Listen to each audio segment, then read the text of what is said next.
There it is. We are recording. We are back. We are not live, but we're pre-recorded. This is Sam, your pop archivist. And today I am joined by a special guest, my friend and yours, Dr. Emily Friedman. Hello, Emily. Hello. Thank you for having me. Yeah, you were definitely someone when I started doing this show or started planning it out. I was like, I want to get Emily on here because you and I have a shared over-analytical obsession, I believe, with tabletop RPGs and Yes. the academia surrounding them. Oh, for sure, for sure. For sure.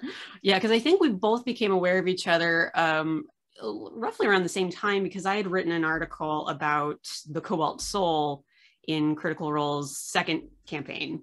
Yeah. And I believe that it got around a little bit. I don't remember, but I remember I think that was around the time you and I started talking back and forth, or at least I think it was, yeah, I think it was that was your second Critical Role. And what the heck is what is the difference between a library and an archive, and what is going on in this world? Yeah, exactly. We have so many questions. I'm glad you've gotten a chance to ask some of them. Yeah, it's an interesting thing to think about because for those who are unaware, I wrote there was an article I originally wrote that was through the Society of American Archivists reviews portal, which wasn't technically like an article, but they call them reviews so they can differentiate. But it was me going through different types of tabletop RPGs and looking at the different archival groups that existed, because there seemed to be a lot of them, actually, more than I was expecting. So and in that article, I covered the Cobalt Soul, which at the time was just the archives. There was no overarching library system to it. It was just known as the Archives of the Cobalt Soul. And that was what was in all the merch and everything. So I was like, yeah, archives group in charge, monks. This is awesome. And then I was slowly disappointed when they came out with the main campaign, the campaign guide for Wildmount, which then said the overarching group was the Library of the Cobalt Soul, which then gets into a lot of misnomers and misconceptions about what is and isn't an archives, which we can get into a little bit later. But yeah. Yes, I hope we do. Yes, there's so much to say about how knowledge works and is transmitted in that world. Oh my god! And in D&D more generally, and in TTRPG more generally. Yeah, and I think it's just because it's a good starting off point, because there still are quite a few different types of archives groups that are out there. Off the top of my head, I still remember from the first one I wrote. There's the Dark Archives of Pathfinder. There's the data files of Starfinder. And then I think there's Acquisitions Inc. They have a Documancer, I believe. Yes. So those are the big ones that I recall. And then there's Candlekeep, which when I run Candlekeep Mysteries, it's basically described like the British Library, in terms of there's obviously there are actual details that Wizards has included, but so that each of the adventures in that book are based on books.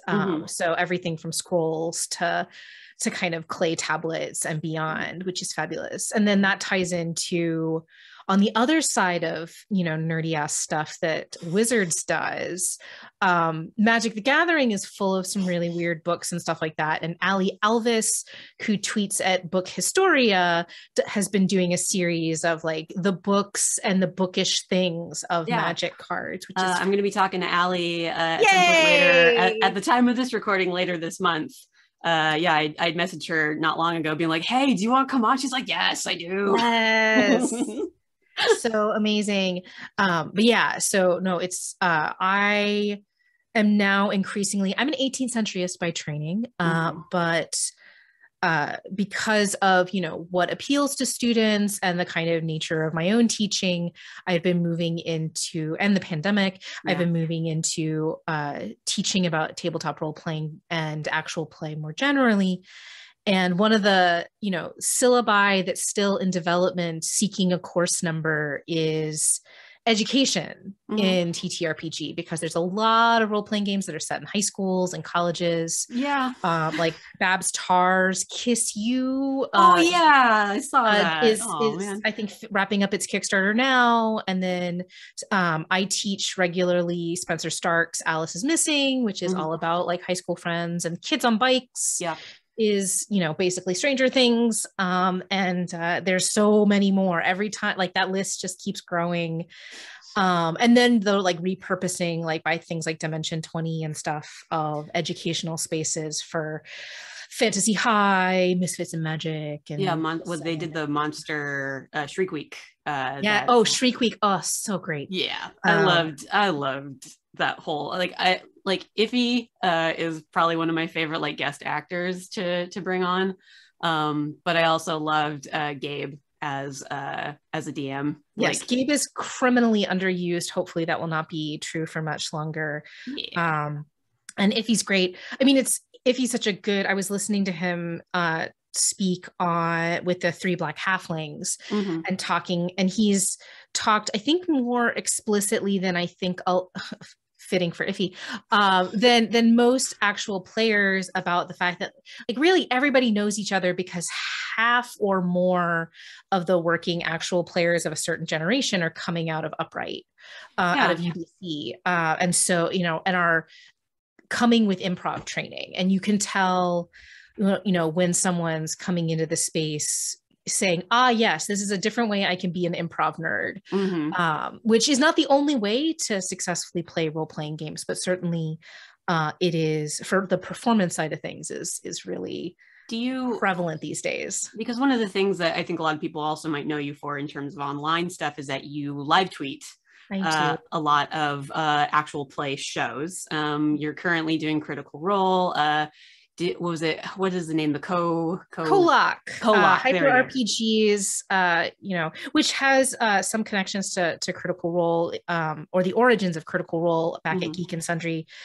Zach Lim Eubank was originally the showrunner behind bringing Critical Role from Home Game into Geek and Sundry. And so he's the one who kind of, as best as no one has corrected me or him, but he seems to have been the one to figure out the kind of 2-table camera angle that a lot of studio shows use, with the DM and a map or some other image in the kind of mise en screen, like the placement of things, the layout, and like so, the more traditional classic layout that we're used to now. That now is kind of interestingly replicated in Zoom, which is fascinating. Yeah, it is weird. Critical Role is because Critical Role is the like 8,000-pound gorilla. And for Kolak, it's in part because everyone I've talked to in the space mentions Hyper. All roads kind of are connected to Hyper. But also they do the backstage production stuff for things like D&D Live and things like that. But they're basically, you know, when Legendary acquired Geek and Sundry, and there was a kind of flight out that would lead to Critical Role becoming independent, and a lot of stuff kind of moving and shifting. That's when Zach and his wife Malika co-founded Hyper.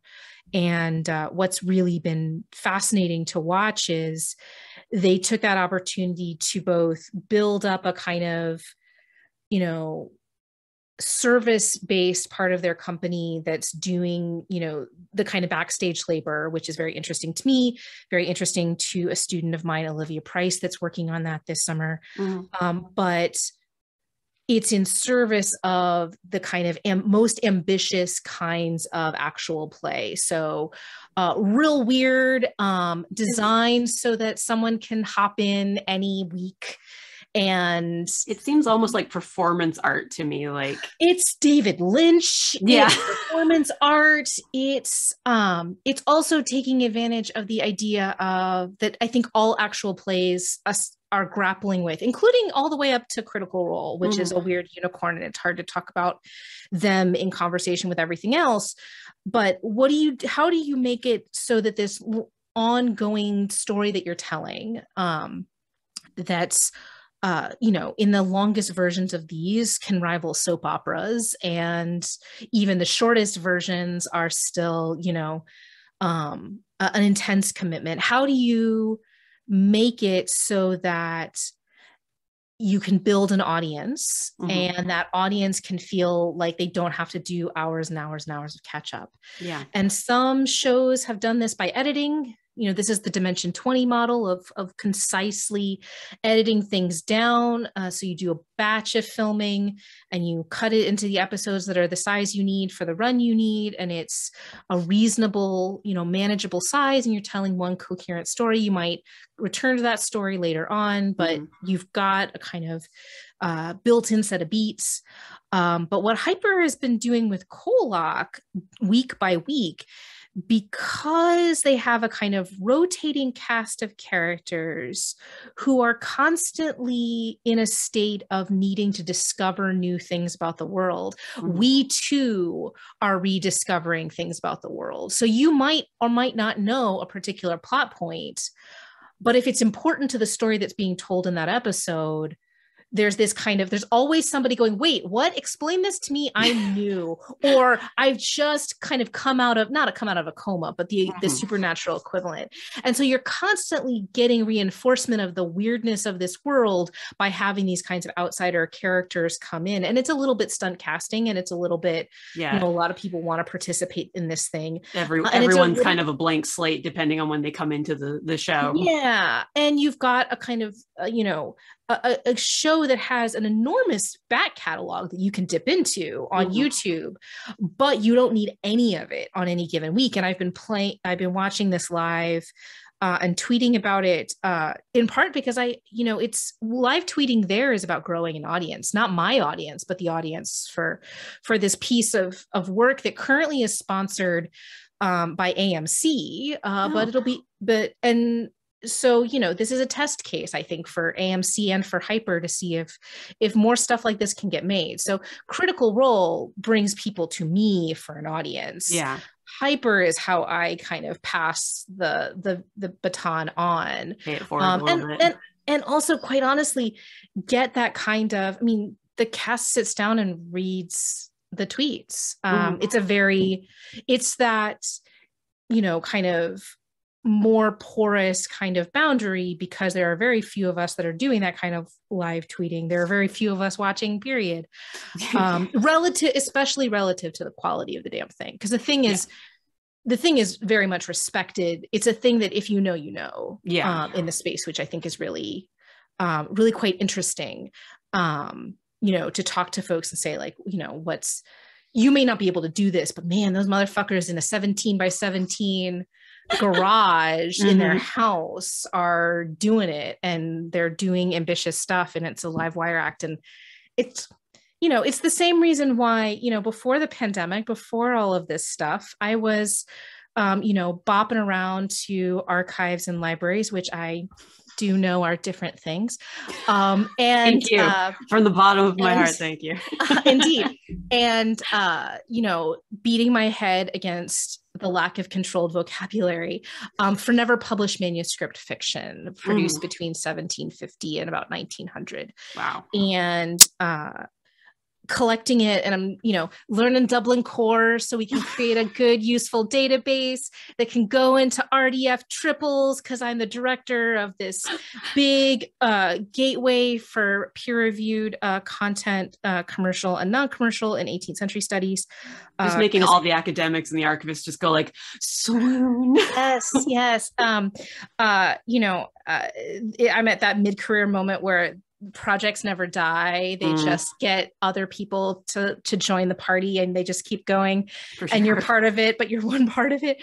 But what's been really interesting, and what drew me to actual play, from kind of being this person working on, these 18th to the 19th century things that only exist in one copy, were never published, exist in these handwritten, later on some of them would be typed, but mostly handwritten objects, was, why do you create this? And generally speaking, if there is controlled vocabulary attached to it, it's often understood as something that was going to be circulated and enter the world of print, and that this is a failure.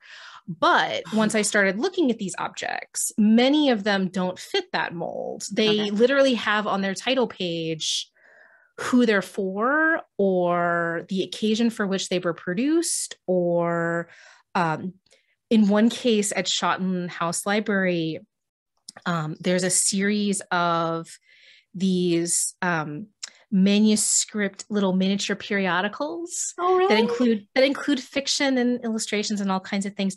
And on the back of the packet is the list of all of the members of their friends and family, where they lived and what day they were expected to receive I guess it's either when they were expected to receive or when they did receive the packet, and then when they sent it on.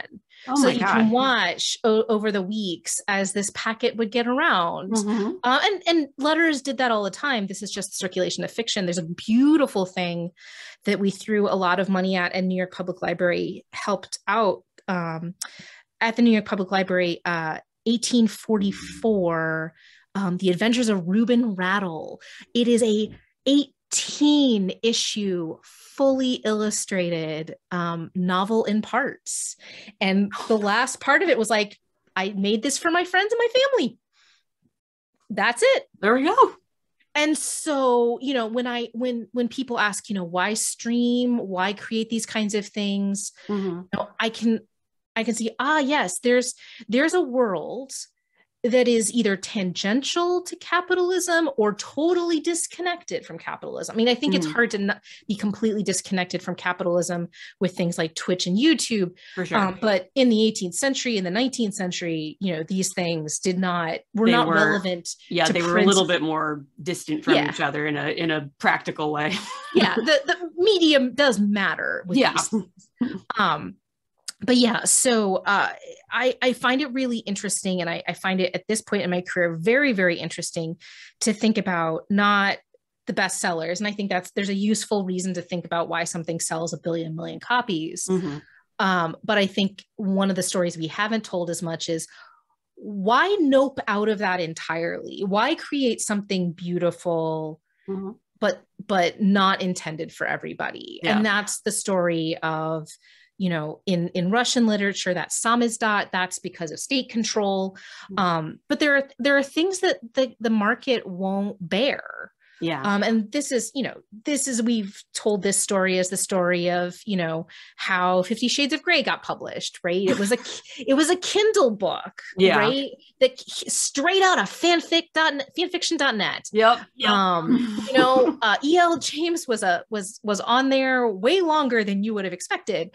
And so we've got this kind of understanding that, of different layers of public and different layers of private today. And I think we can bring those back into the past and say, hey, those existed then too.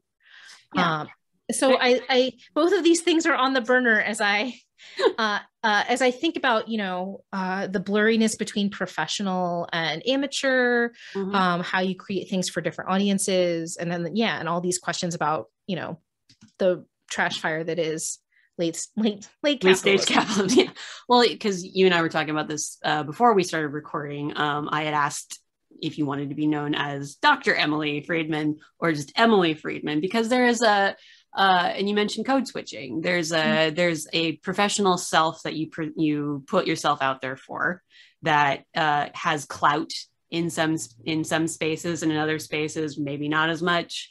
But then there's also, like, by taking away the title, something that you have earned through the process of going to school, going into debt.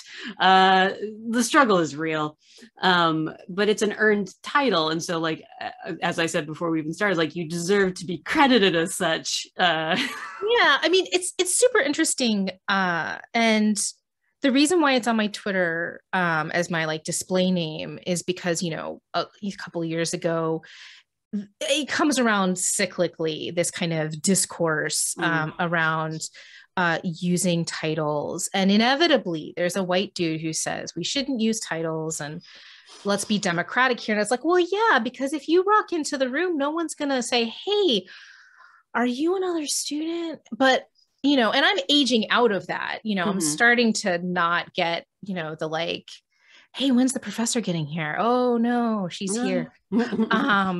Surprise, surprise. Hello.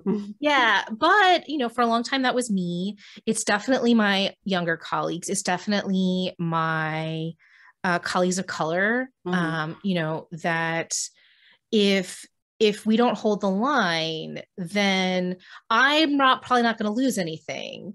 My white male colleagues for sure aren't going to lose anything, especially if they have, gray eminence hair.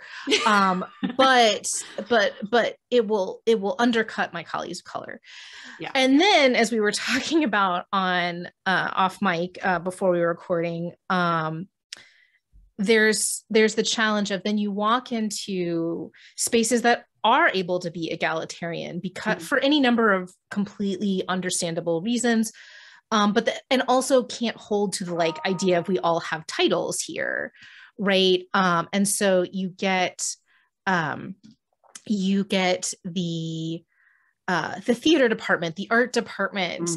When I work in the library, and these are the spaces that I spend actually probably more time than the English department these days. For sure. So if I'm rolling into the theater department as a dramaturg, I don't want to be the only doctor there. I'm Emily as soon as I walk into that space, because everyone else is on a first name basis, and you've got a smaller number of people, and you're navigating different kinds of ways that power and respect are built. You've got an intentional community there that doesn't exist in other parts of the university. And then of course with anything like, say, when I'm over in special collections and archives, expertise doesn't have a doctorate necessarily attached to it. No, don't make me go get an MLIS. Yeah, I'm real dumb. No, you have to. It's required for you to work in the special collection. I know. I have one very specific skill set, and I have made it work for lots of different things. But to speak to that from the archive side of that, so I mean, my own bona fides, I have a master's degree in history, archives, and records management. And I also recently in the last year became a certified archivist. Woohoo! Yeah, certifiable me. And the interesting thing around that is because in archive circles, a lot of the times you don't necessarily have to have a master's to be an archivist. That's kind of like this, for a lot of people, what is it you call that? The terminal point. Yes. The terminal degree. What a great phrase. Terminal degree. We'll write a memoir about that terminal degree. But that's kind of where traditionally I think a lot of people will stop. I know that there are some people with just plain old bachelors who are maybe working into a master's, but going beyond into a doctorate is kind of almost, it's like, you can do it, but why? And it's an interesting thing because even being a certified archivist is not a general requirement of the profession. It's kind of like, oh, that's a new bell and whistle you can put on there to make yourself look better, I guess, in your resume. And maybe it'll help with arguing for more money or a higher position, but it doesn't hold the weight you would think it should, especially, but it also depends on the company or institution you're working for and how much they value you as a professional, which my former company did not. Yeah, I mean, it's been interesting because one of my hats is I'm the tenured digital humanist around here. I've been on a couple of hiring committees for digital scholars who are going to be hired into the library space. And we wanted to give them, jobs that didn't suck, right? Like some title that was meaningful, that was promotable, all those sorts of things within the architecture of the library. And what was fascinating is we have tenured faculty in library, right? Our librarians and archivists, that is a tenured job title. And it is a tenured job title that requires the MLIS. And we had these opportunities for these amazing digital humanists who were in many cases coming in as part of, what we charmingly call the two-body problem, which is like, oh, their spouse got a job and somebody in the university is willing to give money to make this person a job. Gotcha. You will just figure out how, where do we stick them? Give them a job. But yeah, it became a really interesting conversation, and one that was new to me. And, I've been here a while. Mm-hmm. This was the end of my 13th year at this institution. Hey. But to kind of navigate the kind of, we understand that is, for most practitioners, the terminal degree and the appropriate degree. We're moving into this new space where, I asked around to my digital humanist friends, like, including ones who are working in libraries, because so much digital work in higher ed is based in libraries. Mm-hmm. It's like, so how many of your people, like, do you require an MLIS if somebody's getting hired in the library? What's the deal and how does it work? And it was some interesting conversation. I don't think the conversation's done yet here. It never really is. I mean, there's also like job descriptions where the title includes both librarian and archivist in it in some way, shape, or form, but then the job description is clearly leaning towards one or the other. Yeah. And it's usually the librarian side of things. Because again, it goes into something that I've been talking a lot about on this channel and in the articles that I write, that there's a preconceived notion of librarians. Like mm-hmm. we understand the idea of a librarian in our heads because we have these conditional stereotypes, archetypes in our heads. Mm-hmm. The archivist as a stereotype or as an archetype doesn't exist as much. Like there's some stuff that goes with it. It's like old cis het white guy. We have ideas about what an archive is that are almost entirely inaccurate. Yeah, it's pretty much just Indiana Jones, and that's all people give me.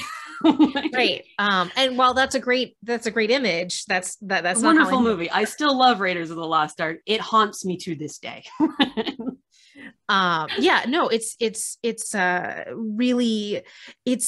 It's really challenging, especially, I mean, I think for those of us, and I'm peripheral to this, but I pay attention because I don't want to fail the Caswell test, because I want to be on the good side of Bridget Weirdy, please.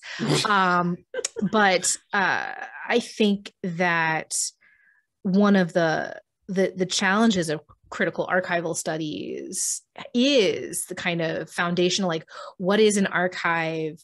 How do we define it? How do we expand the definition of what an archive is without gutting it of its meaning, right? Yeah. And this is the thing that's fascinating. So yesterday I was, we had a writing retreat. It was super great. Yay. I got to sit outside on a porch and write, because in Alabama, that's not something you can take for granted for much longer. But I was writing about Archive of Our Own. Because the book project that's about these unpublished manuscript fiction pieces is called Before Fan Fiction. And so that's on the back burner at the moment, the book project, but like I have a little kind of call to arms or chastisement of my fellow 18th century is to have a nasty habit, another definitional problem of calling everything fan fiction when it isn't. It's a transformative work, right? If it's if people wrote it for money and it circulated in capitalism and it's in the 18th century, I don't think you can call it a transformative work. I don't think you can call it a fan work. And let's talk about this. Is that kind of like the stuff like, was it Sherlock Holmes? When people would write their own Sherlock Holmes stories after. So in the 18th century, there's a couple of examples of things that both are and aren't fan fiction, or could arguably be called like early examples. Okay. So there was a piece in the Atlantic by a person who I will not name because I'm still trying to figure out how I'm relating to this person because I outrank them. Okay. And so I don't want to punch down. But I think they're very wrong. But basically what they were doing is kind of trying to extend an argument from my friend and colleague David Brewer of Ohio State book, The Afterlife of Character. And so what he tracked, without calling it fan fiction, was the way that in the 18th century, before copyright law gets codified in such a way that it starts to become a question of authorial property and intellectual property rights. Okay.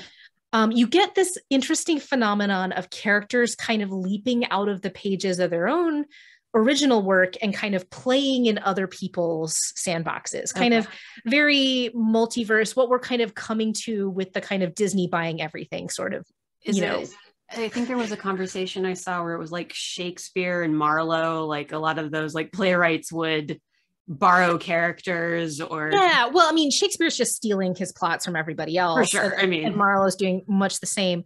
But so by the 18th century, you get kind of Tristram Shandy and other characters kind of making these kinds of cameo appearances and other minor commercial fiction. Okay, and they ain't fan fiction. The other thing that's happening is that there's something in the history of the early novel that's called by Bill Warner the Pamela Media Event. So Samuel Richardson, who's a printer of his own work, he's a professional printer. He's a sweet cinnamon roll of a man. Decides at the age of 50 that he's going to write a novel, this new genre that's kind of just been getting off the ground in the last couple of decades. And he wants to teach, he wants to be didactic, for the children, for good Christian morals. So he writes the story of sexual harassment, rape, and a woman marrying her would-be rapist. Yep. Pamela, or Virtual Rewarded. And so it was a huge pop culture phenomenon, and it was highly polarizing, still is to this day. Can't imagine why. I mean, because it's an epistolary novel. Oh. And which is great. We love the epistolary in the 18th century. It's popular. Yeah, it's popular right now. Everyone on Tumblr is reading Dracula daily. That's right. Yeah. So you know what? The epistolary is coming back once again for the millionth time. We're taking it back again. And so with Pamela, you get the story of this 15-year-old girl who sounds like a 15-year-old girl writing to her parents, hiding her letters in her, in different parts of her body as the kind of walls close in. Her old employer has died. Her old employer's son is now the boss. It's inappropriate for her to still be there as a maid, but he doesn't ever let her leave. It's messy as hell, right? Yeah. And because she's telling the story in her own words, you get this Pamelist and anti-Pamelist culture war. She's either, the paragon of virtue under fire, or she's a conniving little bitch, right? And so you get an enormous amount of stuff, right? There's waxworks, there's pornographic images, there's all kinds of what we would now call transmedia stuff that comes with it. Okay. And so in this Atlantic piece that's trying to talk about the 18th century sexy origins of fan fiction, one of the things that the author mentions is two of the parodies that come out after Pamela's published, like immediately. Shamala by Henry Fielding, who will go on to write Tom Jones, one of the great novels of the 18th century, and Eliza Haywood's Anti-Pamela. Neither of these people liked Samuel Richardson. Neither of these people liked Pamela as a novel. They're not fans by any stretch of the imagination. And we could go into anti, but I don't think that's a good. It's like malfiction. It's they're capitalizing on the fact that people are buying literally anything with Pamela in the title. And then this guy, Jack Kelly, who is a total hack writer, it's like, I'm going to write an unauthorized sequel and call it Pamela's Conduct in High Life. And that's the thing that sets Richardson off, and his head explodes. Of course. Because it's a plausible sequel. And so he's like, no, I must write my own sequel, which is somehow worse. It's very pro breastfeeding. It's very strange. Richardson's a fascinating mess. I adore him because he's very popular precisely because no one reads him the way he wants to be read. Right. And so people, with his second novel, people were like, we don't like your ending. We sent you a new one. Right. That's fan fiction. That is fan fiction. Yeah, that's the definition of fan fiction. That's fan fiction doing what fan authors these days know not to do, which is you don't send it to the author. You don't allow yourself to be perceived by the person that you're correcting their work. Well, what's interesting is I'm trying to think of a person powerful enough, because the people who did this to Richardson were members of the aristocracy, and Richardson was a kind of, very comfortable working class printer, middle class, what we would call now middle class. Yeah. So he was very flattered by the fact that these aristocratic Lady Whatsits, Lady Bradshaw, was the chief among them, sent these their copies of Clarissa to say fix it, and sent him fix it fic. But I'm trying Did anyone send him a coffee shop at AU? I would like to see that. And now I'm going to ask my students the next time we teach this novel to be like, coffee shop AU, please. Yeah, everybody write your own. I mean, the 18th century is the origin of the coffee shop. So why are there not more 18th century coffee shop AUs? I ask you. I don't know. I am excited to figure this out. Let's make this happen. Okay. But yeah, so what's interesting, right, is so in this example of the Pamela Media event, we have a lot of things that we would think of as transformative work, as derivative work, but only a very tiny amount that survives that we would call fan fiction, right? We've got these aristocratic ladies, including Lady Bradshaw, who send copies of new endings for Clarissa. And then many decades later, one of the things that I found in the archive is a couple of pages by Warren Hastings. And Warren Hastings, the reason why his papers survive at the British Library is because he was the Governor General of India, and he was part of this celebrity trial of the century about the excesses of what would later be known as the British Raj, the ruling colonialist power and potential abuses in India. So he's famous as this political dude. He's not a literary guy, but in his papers, kind of in the middle of a bunch of other stuff, is this couple of pages of Samuel Richardson-esque kind of, is it a parody? I think you have to love something to parody it quite that well and quite that charmingly. Yeah, I don't think you could do it as well as if you hated it. It's right. But what a lot of my colleagues do, and what this Atlantic piece did, was conflate those kinds of private effusions with the fact that, this is a time of exploding print capitalism. People are publishing anything they think will sell. An enormous number of things are being kind of redacted, excerpted, pirated. Pamela's famously the first novel to appear printed in the United States by Benjamin Franklin, who pirated it. He did not have authorization. A founding father pirating a work? Oh no. Founding fathers doing shitty ass things. It's never been heard of before and will never be heard of again. Me with a bachelor's in American history around the American Revolution only agrees with you on that. Indeed. So yeah, so it's really fascinating and also kind of infuriating, that this term of art, fan fiction, which for people who actually do fan studies is largely been, specified in order to say, okay, there is a whole bunch of other stuff that is like this, but we call that transformative work. John Milton may have been a fan of the Bible, but I don't know that we really, truly, if we're being serious, want to call Paradise Lost Bible fan fiction.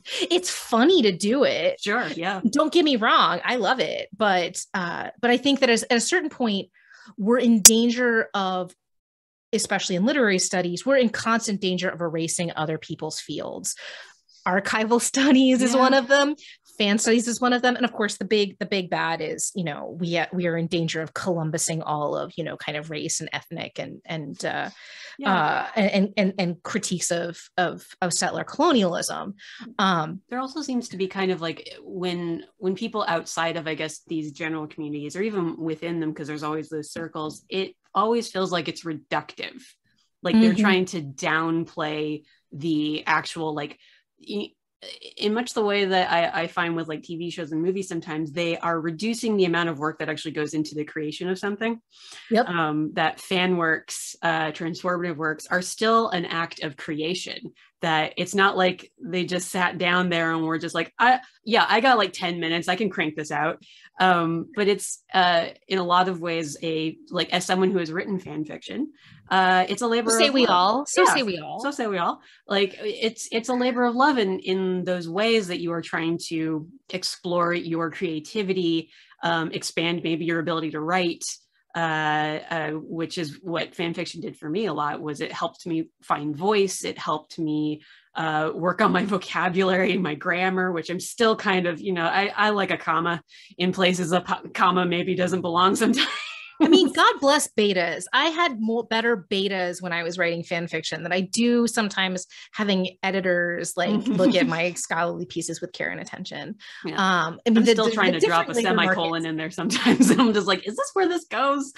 Yeah, I mean, fan fiction is so fascinating to me. And that's one of the reasons why I'm trying to figure out like how accurately we can talk about a different kind of understanding of fandom and fan fiction prior to that kind of early 20th century moment. Like, how can we responsibly take the tools from fan studies that are now decades old and figure out how we can recover the fans of the past. Yeah. And we know we know they existed. There were fans of Wagner. There were, so many copycat content warning, suicide reference. But there are so many people who committed suicide after reading The Sorrows of Young Werther and were found with a copy of the novel next to them and all those sorts of things. Yeah. And so enthusiastic responses to music and literature and things like that are definitely old. Yeah. But they behaved differently in the same way that we can talk about the difference between streaming a game with your friends, even though you don't think many people are going to watch it, is a different kind of relation to all kinds of stuff than the 18th century or 19th century person handwriting a book and circulating among their friends. The impulse might be very similar, but the kind of apparatus of technology around them is different and shapes, the affordances. There's the possibility that people who mean ill will get access to you streaming on Twitch when you think you're just streaming for your friends or for 5 people is very different than, someone finding the physical, novel that you wrote for your best friend. They literally have to break into your house. Exactly. Yeah. And so I think for me, and this is where my training as a book historian and my learning alongside archivists and librarians has been really important. It's really important for me to always think about, okay, so what is the technology under which this item originally circulated and that it circulated in its afterlife, right? We encounter Jane Austen novels very differently than the first people did. Yeah. One of my favorite books of recent years in my field that really transformed my understanding of the very early ways that fiction circulated in print is Leah Orr's book, which talks about that kind of late 17th, early 18th century moment where an enormous number of things are circulating in really abridged forms so that they can be cheaply acquired.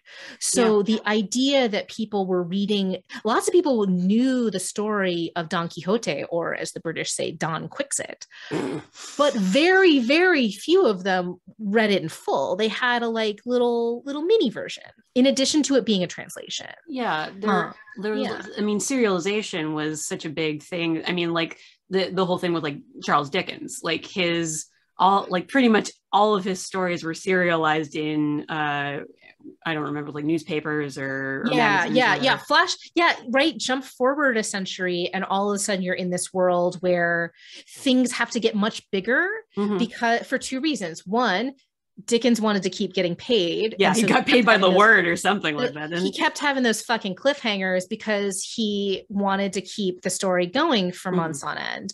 But also the triple decker, which is the kind of foundational format of circulating libraries, because in the height of the circulating library, which was I used to say to my students, it was like Netflix, but now that doesn't work because Netflix doesn't send discs anymore.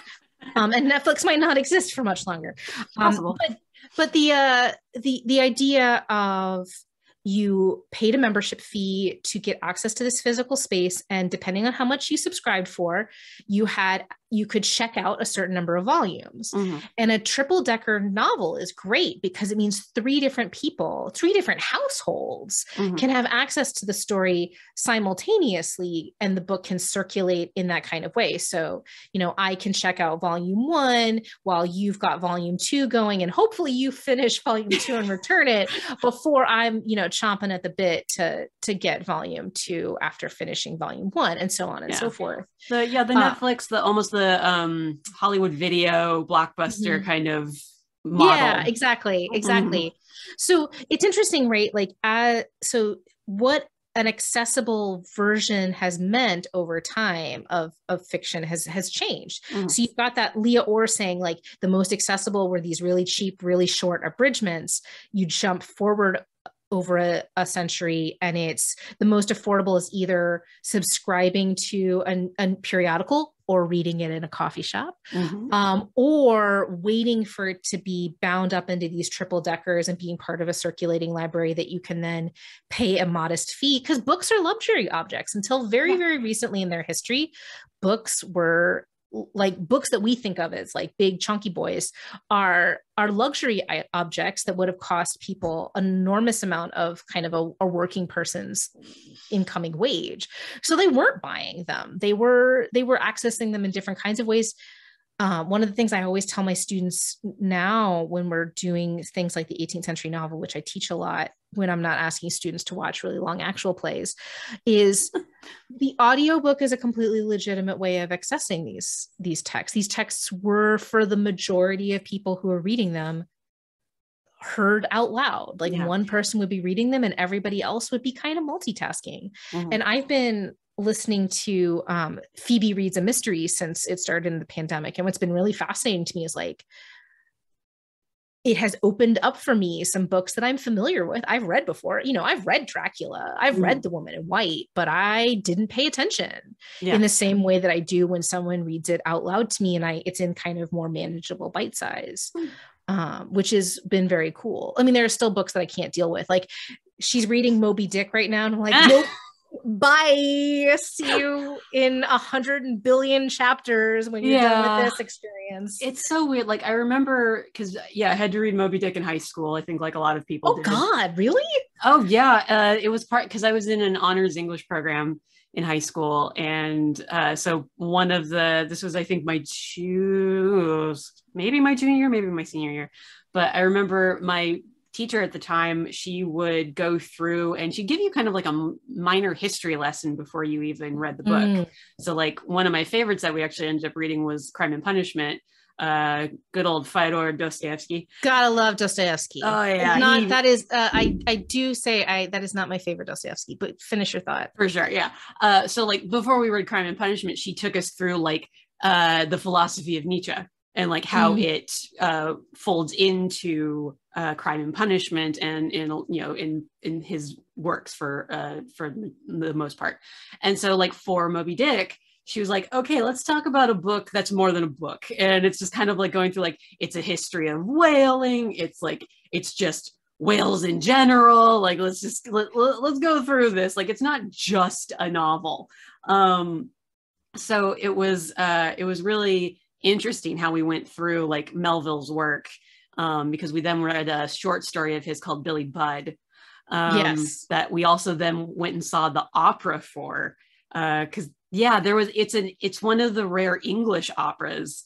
But when we saw it at the Seattle Opera when I was in high school, they still had the translation, because even he's singing in English, but you still really can't understand. No, there's something about the delivery system that can kind of make, it's the opposite of it's defamiliarizing the English language. But it was insane, because like, I mean, you go through the same like symbolism catches or whatever, like especially in the opera. I remember this so clearly. I'm so glad we're talking about this right now, because the guy playing Billy Budd, he's like this he's a young chipper lad. He's a blonde, blue-eyed little, like, oh my God, I'm just so happy to be on a boat.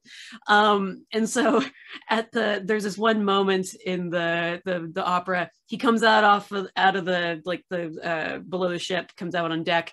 He's just stretching a little bit, and he does the Jesus on the cross pose, and the light is like right on him, and it's just like symbolism. Just real talk, man. Not subtle. It's like, at least he didn't have like JC as his initials, because that would have been too subtle. Like, well, and Melville's such an interesting example. And again, I am not an Americanist. I'm not a 19th century Americanist, but it's I end up having to teach Melville a little bit because he's such an interesting example of like the weirdzy stuff that happens with textual editing. Because there's some weird stuff that happens in those early editions of both Billy Budd and Moby Dick that I can't get into because I don't remember, of weirdsies that are textual variants without meaning. They're just typos that then 19th century Americanist scholars have turned into have established like these elaborate interpretive theories to explain. And then you get a textual critic, people like me who are like, so when you look at the printing history of this book, it's just a fuck up. It's nice. That's why we have Melville. Right? The cautionary tale of Melville. It's true. The places we can go with.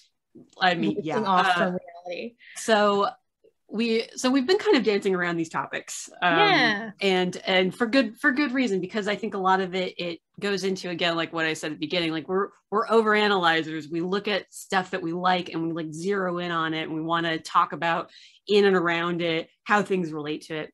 So I know one of the things that you really wanted to talk about, especially, was like education within tabletop RPGs, which also kind of coincides with libraries and archives, because one of the things that frustrates me personally, especially like in this, I didn't get a chance to talk about this in the article I wrote about the Cobalt Soul, but it was one of the things that frustrated me about the second campaign of Critical Role. Not that, and caveat here, everybody, I'm not attacking Critical Role.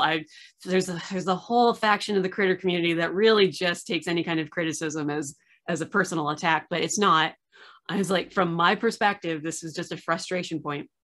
The way research is conducted, especially, like, it was much more prominent in Critical Role because research is an essential component of the game, but also is conducted in a way that is adversarial, weirdly, because especially with the Cobalt Soul, you have someone with a connection to a knowledge-based group, which you would think would also afford you more time and space to do the research you need. But in the way that this is set up, because everything is role-based, and if someone rolls poorly, that means that they don't find a lot of stuff. But it's like, but research isn't conducted like this. Research isn't, and I know that that's kind of like taking it into a different place, but at the same time, if you're trying to imagine this game taking place in a real world where these characters exist and they are doing the things, they're in a place where they have access to a lot of archivists or librarians, or however they want to label them at this point. A lot of people who would have more access to things that they would require, but because if the roll is low, they somehow lose that ability to gain information that in any other scenario they otherwise would have still had that access. And does that make sense? I mean, I think one of the things that I think that's really interesting about campaign 2 and their handling of the Cobalt Soul, because I think you and I start from the same kind of place of like, Matthew Mercer, we love you, you're a lovely human being, you have all of the best intentions of the world, what the fuck are you doing with these institutions, with these institutions that either disseminate knowledge, like different schools and things like that, and also with those that are entrusted with knowledge, right? And some of that is game. But what's really interesting to me is for Beauregard, for most of the campaign, the Cobalt Soul can't be what we think, the way that it's been described. Yeah. Because for her, it's the site of violence, right? Which is a really fascinating, right, way for us to think about the ways in which our own institutions fail us. And I think that's very intentional. And I think Mercer, in a general way, is presenting us with a world where there's a lot of institutions and very few of them have their hands clean. Yeah. Some of them are cleaner than others. Some of them are in the process, but we see a lot of kind of transformative work happening in these spaces. And it's not until Beauregard gets that final apology and the revelation that it's corruption within the soul that has been handled, and that there's an apology, a thing that, I think both you and I, when we saw it, were like, yes, this is not only high fantasy, this is the high fantasy that we will never see in real life, right? Yeah, this is accountability. What? A major leader saying, no, there's been accountability, and the perpetrator will not do this again, and a harm has been done to you, and this was our fault. Dear God, even though we didn't know. Yeah, man, just eat that up with a spoon.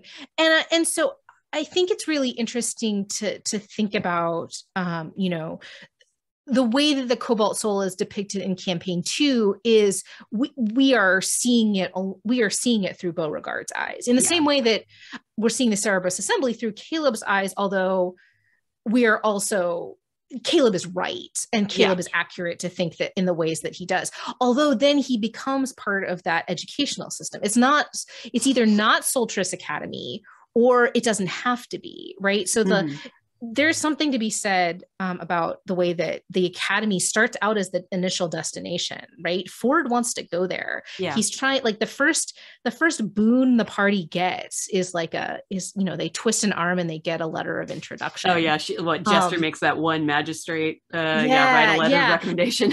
And I am not one of the people who makes a habit of going back and watching the O'Brien micro expressions, but I'm guessing that if one did, you would see that, like, oh shit being telegraphed all over those episodes. But it's kind of indistinguishable from all the other ways in which Caleb's going, oh shit. Yeah, he's generally speaking like in an oh shit mode most of the first half. Yeah. So, but it's interesting because they come the team of lore masters and what have you come back to another description of the Cobalt Soul in Netherdeep, because it's one of the places that it's one of the kind of factions that you can follow the track of. So the adventure is extremely linear, and then goes open world for 2 sections, including the space in Ankarel. And just for clarification for people watching, this is Call of the Netherdeep, which is another campaign adventure from Critical Role through Wizards of the Coast. Yes. I believe, So it's not the Wildmount campaign guide. So basically, Critical Role has its own publishing arm, Darrington Press, through which they've done some stuff, and they've also made the savvy move of partnering with Wizards of the Coast, and the one adventure, like playable adventure as opposed to setting book that they've created is Call of the Netherdeep, which came out this year. And what's quite striking about Call of the Netherdeep for Wizards of the Coast as well as Critical Role is the way that it is structured, so that they're in ways that are very innovative for a D&D campaign in lots of different ways, and in keeping with the kind of vibe of Critical Role, which is this kind of very character and role playing and emotion centered. It's a very that's very much kind of the beating heart of that book, with both mechanically and thematically. I don't want to put any spoilers because I think it is actually a really amazing game. If you are interested in my minute by minute, I have live tweeted a thread of Call of the Netherdeep when it first came out, kind of my impressions of how it was being structured and what was interesting about it, if that's of interest to folks. But what's interesting is that the Cobalt Soul is there, and so you are kind of given a kind of reminder of who the Cobalt Soul is and what their deal is. And they're as close to, the good faction. In keeping with Critical Role, none of them are completely perfect. Yeah. But they're definitely the altruistic ones, I think it's fair to say. The missions that you're doing are indeed kind of fact finding.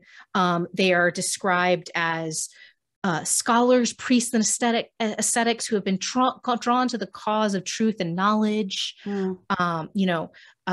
These sorts of things, that they're puzzle solvers. They're detectives, right? Yeah. In the same way that Beauregard is built as a detective. Mostly she's built as a mail fraud, but also, I guess if you want to call that detective. Indeed. But when you've got that in comparison to like occultist of the Vermilion Dream, right, who are esoteric, profit driven, but ultimately harmless, they're basically like, they're moon conspirators. Lovely. Which is, of course, super fun for those who are keeping up with their current campaign. Yeah. And the kind of scholars of all sight who are unfamiliar with combat and who are archaeologists. Okay. And we could talk for another several hours about how archaeology is being imagined at this moment in Critical Role's history, because I think, the campaign aesthetics of the third campaign are very steeped in Indiana Jones-esque and arguably colonialist kind of depictions of archaeology. That's kind of, that's been here. And that's the thing, like I pointed out in the Cobalt Soul one, I mean, it makes sense because you have two empires. You have the Kryn dynasty and you have the Dwendalian Empire. So yes, imperialist practices are inherently baked into these institutions that Matt Mercer has created for the second campaign, because in the first campaign, it's very much your typical high fantasy adventure. Like you've got your very base classes, you've got the research or fact finding is done minimally, and when it is, it's often like, oh, we've gained access to the Whitestone library, so we'll just use that. Yeah, and we don't. Here is your lore dump. Yeah, would you like it, half baked or fully baked? Exactly. Whereas.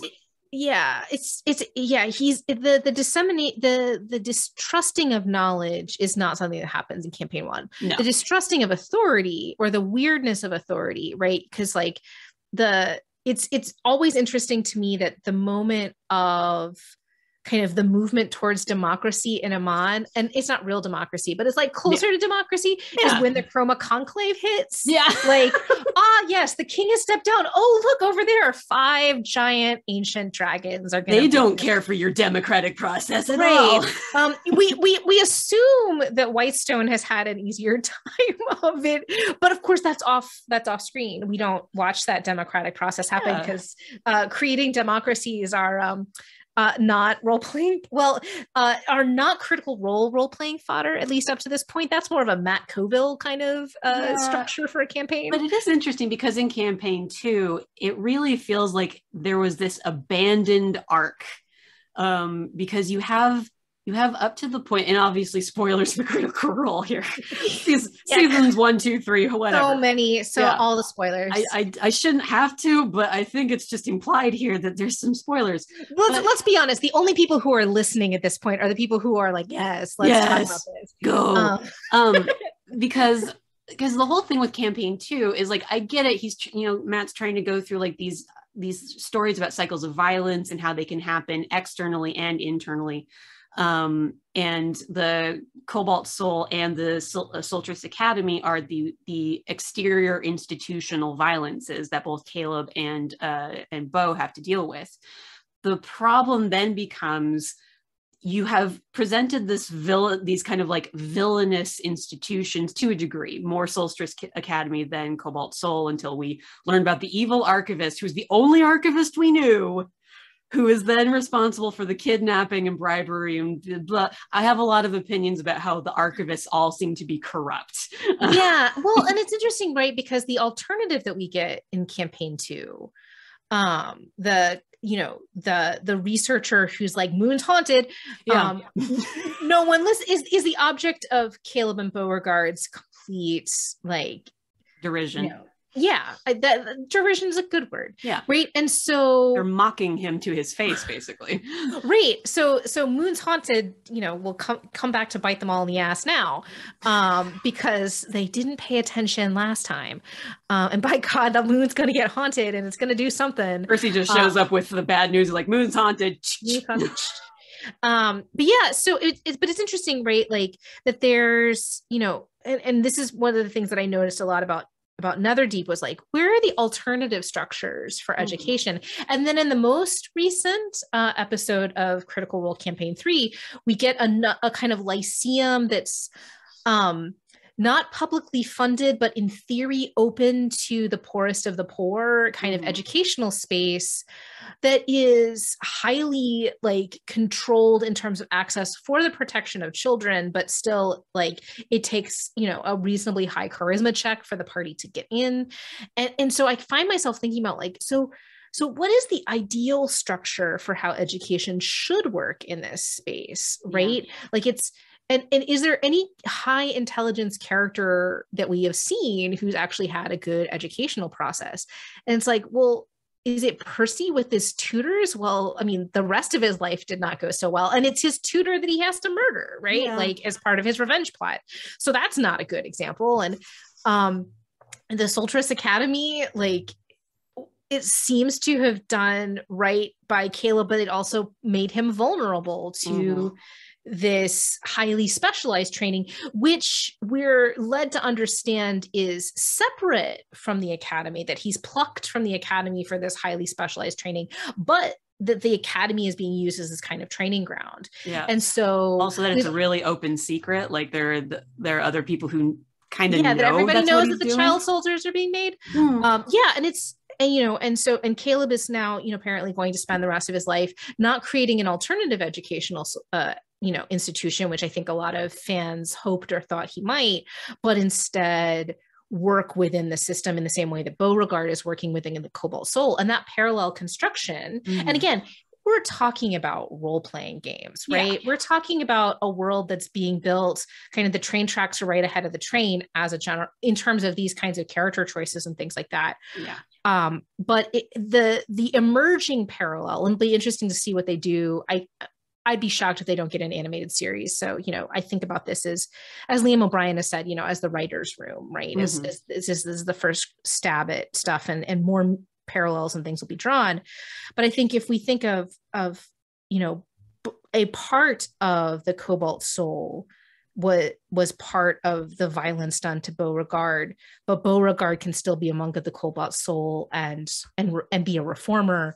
We're supposed to understand that, if the parallel construction is the way that it's supposed to work, then Caleb too is a victim of part of the academy, but not the whole academy. And so it is reasonable for him to continue as a reformer, Empire siblings, et cetera, et cetera, et cetera. Yeah, there's definitely like I said, there was just kind of like this abandoned arc, it feels like up to the point that they transferred the beacon to the Kryn dynasty, where it seemed like what Liam was leading towards was some kind of like, let's reform the entire empire, like perhaps we should burn it all down kind of thing.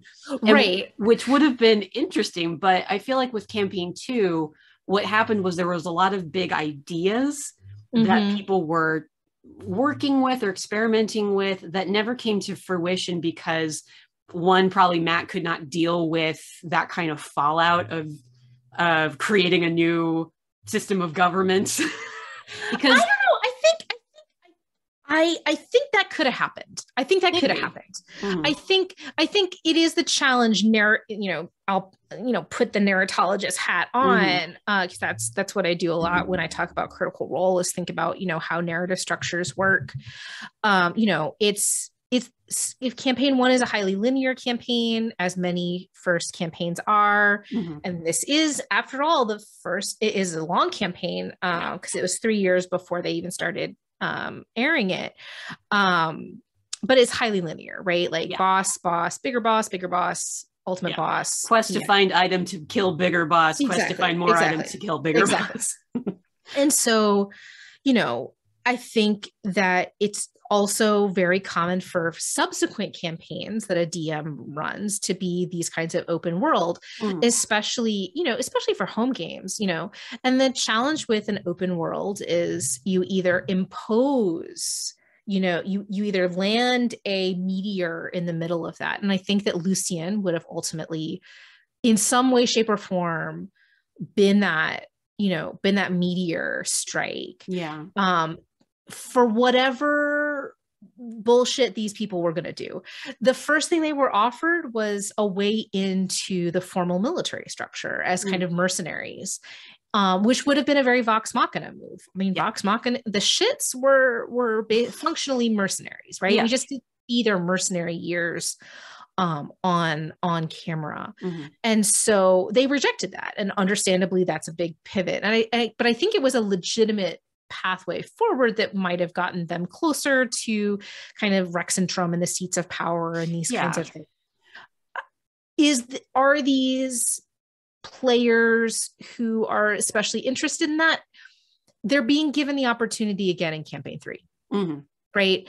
It's also really interesting to me.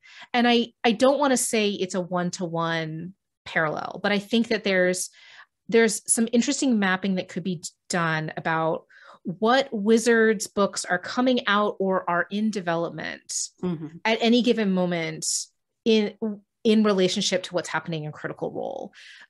Because, I think that there are, in the same way that there's just a lot of Forgotten Realms lore with the serial numbers filed off, or not, or later filed off in early campaign 1 of Critical Role. We see some of the kind of cool ideas or thematic beats or things like that. Not whole lifted, but some of the individual elements kind of come in and inform what's going on.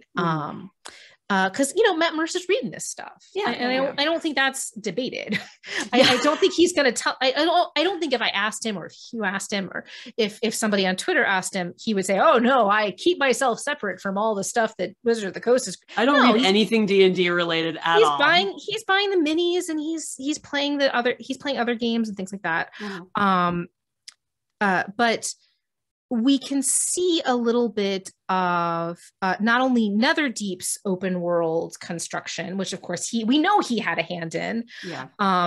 It's not on Corel, but it is a similar, Dressar does operate as this kind of, which faction are you going to follow, and who, here's the opportunities, and who are you going to swear allegiance to?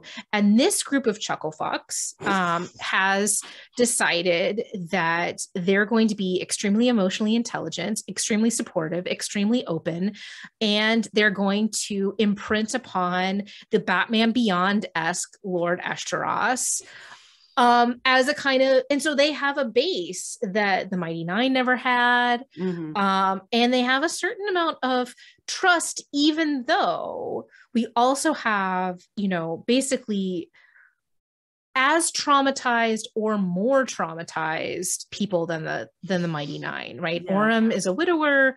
Who knows what the fuck is up with Fern? I don't think Fern knows. I don't think she cares. FCG is just basically a ticking time bomb waiting to rip all our hearts out. When he blows up, man, it's gonna be amazing. Because people like Liam O'Brien, people look to, like, you are going to make me feel things. When Sam Riegel makes you feel things, it's a blow upside the head. And he does it. I fully, like, when back in campaign 1, when they were resurrecting Percy, and Vex is giving her speech, whatever, you can see off to the side, Sam is starting to break. Like, he's getting emotional over what she's saying. And that's making me upset, because it's just like, if Sam's crying, as another Sam. Like, we will. Yeah, no, I mean, it's really interesting. I mean, and I have, of course, written an entire essay about what Sam's emoting did for campaign 1. You know, in terms of, you know, the climax of Critical Role campaign 1, as Matt Koval has said, is that moment where Sam has to make the choice as Scanlan to use his 9th level spell and not save it. Yeah. And thus not saves Liam. At this moment, Liam and Vax are the same person. Yeah. You know, this and he is the origin, and, you know, and Liam is the origin point for all of this. It's his, you know, we all know at that point that, you know, that's the story that this table tells about its origin, is like, this is all for Liam. Yeah, it started with Liam, and these kinds of things. I'll be interested to see if they carry the animated series through to the Vecna arc. Do you think they would make the bold move of not killing Vax? I don't know how you don't kill Vax. Because I can understand why you hot swap the power word kill. Yeah, this first season of The Legend of Vox Machina. Yeah, the death finger. You kill Keyleth instead, because then you don't have a healer, and you've already made the artistic choice that you need to move the take off your mask Percy line. So you have to have Vex alive to be saying that. Yeah, like, there's a whole bunch of stuff that you can do with that transformation that I think was very clever. I don't know how you kill Keyleth again. And 2, and there's no other character that can do the emotional work that that Vex's death does in order to get Vax to make that decision. Well, I'm talking more when Vecna disintegrates him. Oh, sure, like, sure. I mean, the thing with Vex dying, I fully believe, you know, there's certain things, especially in the Chroma Conclave arc, where it's just like, I know this is going to get chopped up a lot, but it's hopefully makes sense. But when you get to the Vecna stuff with Vax getting disintegrated. Because, I mean, if you really think about it, I mean, other than trying to maintain the post-campaign stuff in the books and everything, they've maintained that the cartoon is almost a separate reality from any of the role-playing stuff. Therefore, you could have room to be like, well, maybe Vax doesn't die perma in this. Like, because I feel like if you didn't kill him, I don't think you lose anything in terms of, like, I think Vax has to die. You do? I do. I think narratively speaking, Vax has to die. Really? Okay. No, I really do. I mean, I think that it's going to be interesting to see how this fandom reacts to that. But I think that I also can't imagine a scenario in which that writer's room walks out and says, yeah, Vax isn't going to die. Yeah.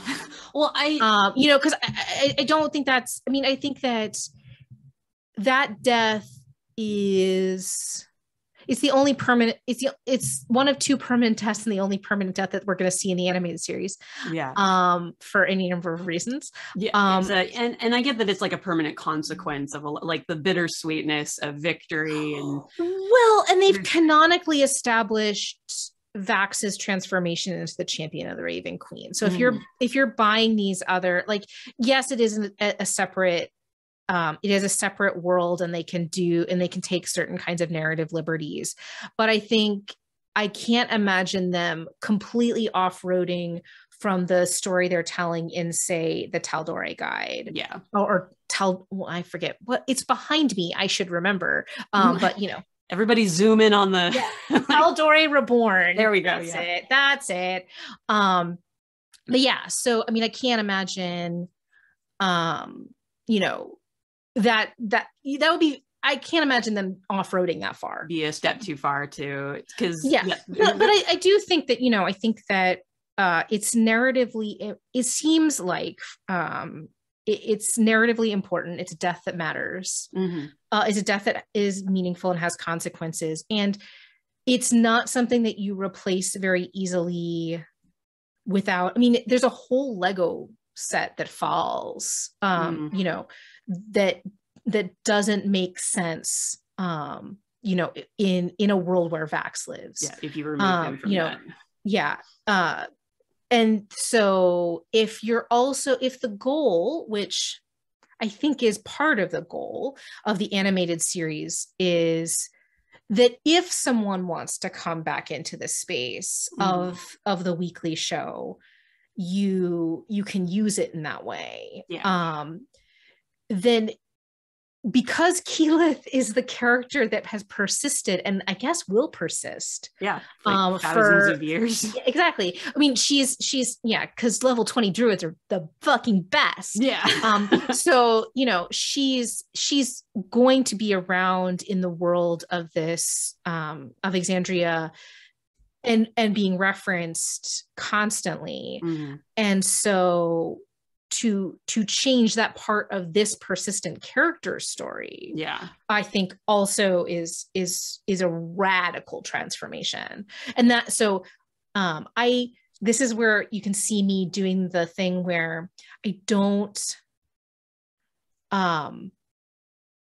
I try very much as a critic, and I was actually saying this on Twitter today, like I don't like speculating, and I don't like trying to get into the minds of the folks that I'm writing about, because, you know, some of their moms follow me and some of them follow me and all those sorts of things. Because I think that intentionality is not always very useful. As we talked about at the beginning of this conversation, one of the first people I studied was a guy who the only reason why people really love what he wrote is because they didn't read it the way that he wanted it to be read, right? But it's very tempting to say things like, Liam O'Brien's never going to let a tragic character not have a tragic ending. And and this is old school, straight out of not just Shakespeare, but like even further back, you know, sorts of tropes of tragedy that are, I think, already being signposted in the animated series. So I think it's building to that. And as I've written about that moment where we know he's going to die for sure. And there's a couple of those moments, right? But the moment that's only known in retrospect, that moment that Sam had talked to Matt and had kind of talked about Wish and what Wish could and couldn't do, and the possibilities of Wish. And we all see, and we can see in retrospect the moment at which that possibility is sacrificed as the kind of beating heart and the climax of this campaign. I wouldn't want to gut it, and I don't think anybody else involved with it does. No, fair enough. I was just posing the idea because it was I was just thinking of it in terms of like, well, it's revisionist history in a weird way, like in how they're approaching it. So it's like, I mean, how far do you want to take that? I think it's interesting, right? Because like I think that and I'm really interested in what Maria Alberto is going to write about. She's writing a dissertation on canons, and Critical Role is one of the chapters. And so I'm really interested to see what she ends up doing with this and these kinds of transformations, because I think of them as there's some narrative moving around, but a lot of what's happening is almost kind of like upping the contrast, hammering home themes earlier, responding to different kinds of critiques, right? You know, because this is a visual medium, they can show more people of color. They can cast more people of color. Gilmore can be voiced by a person of color. Gilmore can get more kind of flirting viability. I mean, it's been very interesting to see how, you know, folks on, say, Tumblr have really, I watch AO3 tags with some fascination to kind of see how the stocks are changing in terms of shipping in relationship to the Legend of Vox Machina. And what's fascinating is the number of people for whom this campaign that ends very straight, right? One of the critiques of the first campaign is that it kind of all ends with these heteronormative pairings, have been queered intensely over time, right? Yeah, the Keyless Vex stuff that came out of Legend of Vox Machina where people were like, oh, it's clearly, why was she blushing? Like, oh, bless your heart. And, you know, and it's interesting because even, you know, that's also something that's happening in the Tal'Dorei book as well, is like, you know, even Pike and Scanlan become this kind of open relationship. They're divorced. They're, you know, they're operating on some kind of ethical non-monogamy in the 20 years hence future, you know. So you know, and there's a critic on Twitter, Darriman, and he is, you know, a really fascinating person and deeply invested in thinking about the ways in which, you know, the kind of vocabulary of queerness and queer media has been consumed by much of the cast as part of their growing up. They're folks are my age, and how it's, you know, and how its tropes are being deployed and subverted and rethought and all those sorts of things. Sure. And I think with the kind of freedom that has come with both the ability to do a kind of second look at the story, as well as the freedom that comes from being in their own actor-owned company, is they can make those kinds of interesting dial-ins. Yeah.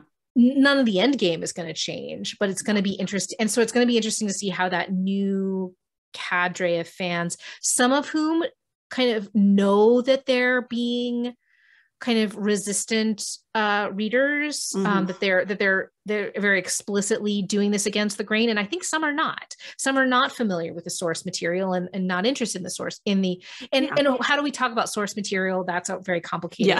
But it's a fascinating example of, you know, we've been waiting for and trying to imagine kind of the pure transmedia property that is where all of the transmedia material is still in the hands of the core set of creators. And there aren't that many, right? You know, Marvel's great, but it's a lot of cooks and, you know, that are doing different kinds of things. So having a kind of unity doesn't really work. But so what we have here is a collective that has said, in theory, we could be absolutely faithful because we're all, you know, it's our thing, and we know best, and we're going to use that power to say we know best to make some changes, which I think is really interesting. No other media property could get away with it with their core fan base, which I think is quite interesting. Which is it's a fact. I mean, there's a reason why it's fascinating, even in all of its complexity, even in all its weirdness. What they're trying to do with as they kind of grow out into this media company, it looks very different than most actual play anymore. They're not. They are building, you know, I think healthier boundaries. A lot of the moves that they're making as a company are to create a space that is accessible, but also that keeps a certain amount of, you know, safety. I think is a good way of thinking about it. Fair enough. And it's going to be interesting to see what happens, you know, in the 5 and 10 years. And, you know, actual play as a concept has existed for a long time offline. You know, there's that's, I think it's really important to note that, like, this is a long tradition in improv and a long tradition in, you know, the convention circuit and these sorts of things. Like, people have been performing role-playing games for a really long time. On the internet, it's less than 10 years old. I mean, with the exception of a few kind of things here and there, and certainly not in this kind of, you know, major way. You know, Critical Role just celebrated its 7th birthday. I'm not saying they're the first, but they're certainly the biggest, and they're the ones that have kind of put the flag on the ground. So we're definitely, like, especially with the pandemic, we've seen a lot more of those actual plays come to you know, platforms like YouTube and Twitch and whatnot, like, because people couldn't go anywhere really if they were following the rules, and so and more people have good mics and good cameras, and so you only need a good mic to do a podcast and time to edit, and what's what was shocking to me was there's been some groups that have created kind of databases for people to find podcast actual plays. Oh, nice. Not so much for video. And I was like, would you mind sharing your metadata? That'd be really great. We're working on some metadata projects here, trying to figure out what we can say about this field. And one of them sent over a database that was 300 items, individual shows. Wow. The other, it was over 1,000. Wow. So, I knew and we haven't even, my team and I are going to work in the fall, but we haven't even tried to count the number of Twitch streams. Oh my God. Or the number of YouTube channels. We're going to try. But it's a really bizarre research project. And I talked about this a little bit on Secret Nerd podcast the other day. The scale is bonkers. But the scale is also the scale of the 18th century novel. Yeah. And so the same research methodologies and ways that you think about things, and the limitations and the affordances of different methods. I'm old hat at that. Man. So it's real tricky, especially with podcasts, because there's no way of knowing how many people have downloaded a podcast, like unless you pay for those kinds of the metrics are hard to track on a lot of these things. Yeah. And then with video, I mean, you can, but do you want to? Yeah. And I've said before, in theory, if I was writing a dissertation that had a time limit, you could just write about the studio shows. There's a handful of studios. Yeah. Critical Role records in the studio. Dimension 20 records in the studio. Hyper RPG, Pixel Circus, and a couple more. Yeah. And then the stuff that's done by Wizards of the Coast. And you could say, okay, done and dusted. And people have done that. But what's fascinating to me about the world of actual play is that that's just the most visible kind of outflourishing of an entire ecosystem of folks who have very different kinds of desires for why they're doing this. Some of them may be trying to, make a name for themselves. Some of them may want this to be their full-time job. Some of them are like, well, we're playing on Zoom, so we might as well put it on Twitch, right? Yeah. There's lots of different reasons for wanting to do stuff. And then of course, the smaller companies, the tabletop game companies are sponsors. And I have some former students who, have sponsor deals with Chaosium and stuff like that. So nice. Yeah. So the interesting thing is, to write a book about this right now is to basically be like, oh, right. Let's just throw out the idea that we can watch all of this, because we can't. Oh no. And we can sample and we can figure out how to ask good questions of a wider array of shows without watching the whole thing. And that's painful, but luckily, again, I read the first part of my career was reading long novels, so other people didn't have to. And now I figure out how to talk about long podcasts and streams. And I feel like that's a good place to stop from there.